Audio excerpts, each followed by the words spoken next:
الحمدللہ والصلاۃ والسلام علی رسول اللہ اما بعد۔ اگر کسی شخص کو کسی مسلمان نے دعوت دی اور وہ حالت صوم میں ہے، روزے کی حالت میں ہے، تو کیا وہ دعوت قبول کر سکتا ہے یا نہیں کر سکتا؟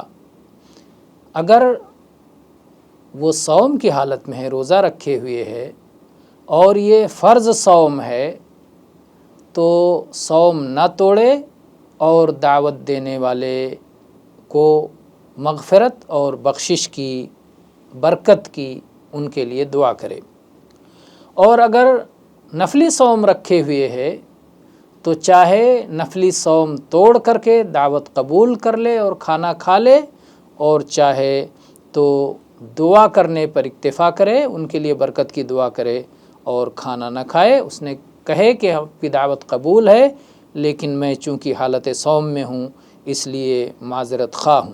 اس سلسلے میں نبی کریم صلی اللہ علیہ وسلم کی حدیث ہے، اذا دعی احدکم فلیجب فإن کان صائما فلیصلی وإن کان مفطرا فلیطعم۔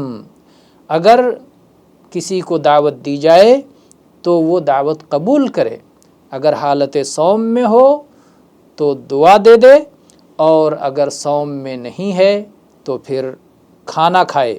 یہ حدیث صحیح مسلم اور حدیث کی دوسری کتابوں میں موجود ہے۔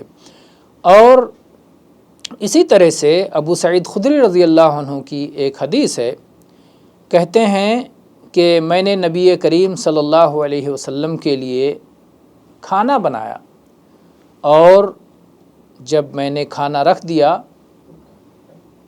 اور وہاں کچھ اور بھی لوگ تھے جنہیں میں نے دعوت دی، تو ایک شخص نے کہا کہ میں تو حالت صوم میں ہوں۔ تو اللہ کے نبی صلی اللہ علیہ وسلم نے فرمایا کہ تمہارے بھائی نے تمہیں دعوت دی ہے، تمہارے لیے انتظامات کیے ہیں، تکلف کیا ہے، تم صوم توڑ دو، اور اگر تمہاری خواہش ہوگی تو بعد میں صوم رکھ لینا۔ یہ حدیث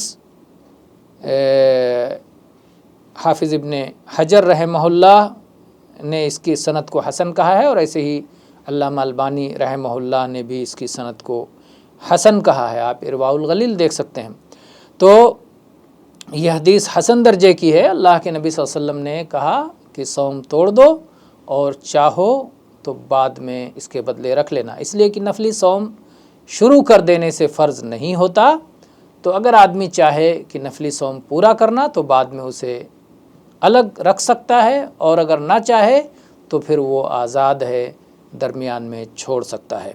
تو اس لیے اگر کسی شخص کو ایسا محسوس ہو کہ اگر اس نے نفلی صوم توڑ کر کے کھانا نہیں کھایا تو جس نے دعوت دی ہے اسے تکلیف ہوگی، اسے گراں گزرے گا، تو ایسی صورت میں وہ نفلی صوم توڑ دے اور کھانا کھا لے، اور اگر فرض صوم ہے تو نہ توڑے۔